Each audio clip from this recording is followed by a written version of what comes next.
If you gathered 200 average smartphone users in one room, statistically, only 3 of them would have a foldable phone.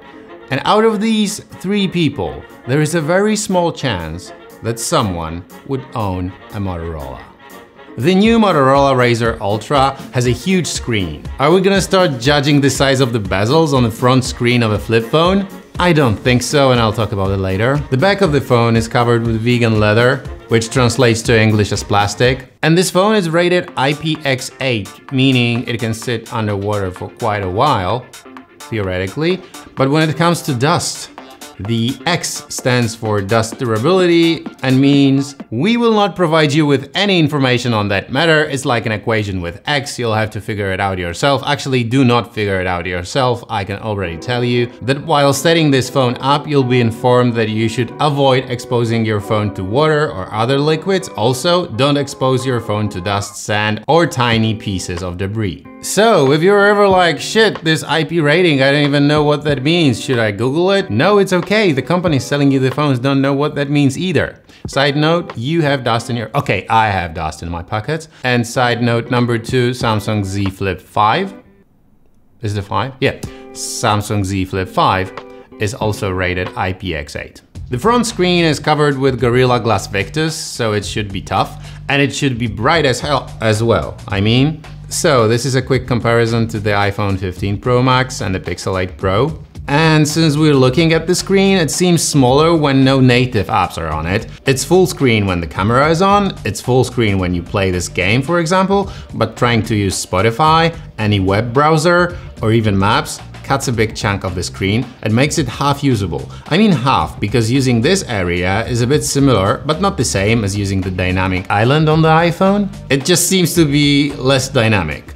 Or I just need to learn more about it. That is also a possibility.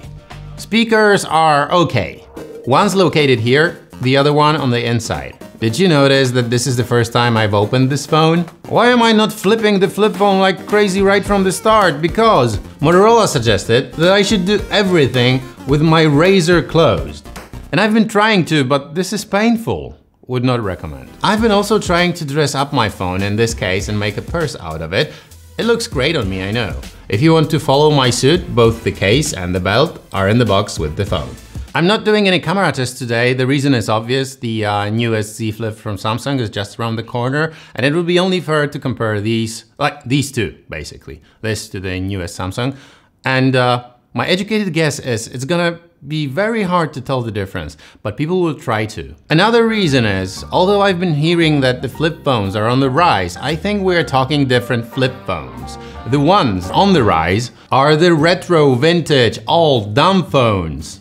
These are foldables, but then these are also foldables. So should we call these flippables? I don't know. The fact is that the share of foldable phones, like flip-style folding phones, book-style folding phones, is 1.5 of the smartphone market, meaning that if you gather 200 people in a big room, only 3 of them would own a foldable. And looking at this chart, there's a very small chance any of them would have a flip phone from Motorola. So if you want to stand out in the crowd, this is a great choice. And anyone telling you this is not good enough can go to hell, because there's a 99% chance that they haven't even tried it yet. So what is their opinion based on?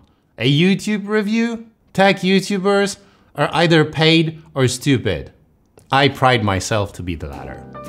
Thanks for today, and I hope to see you soon.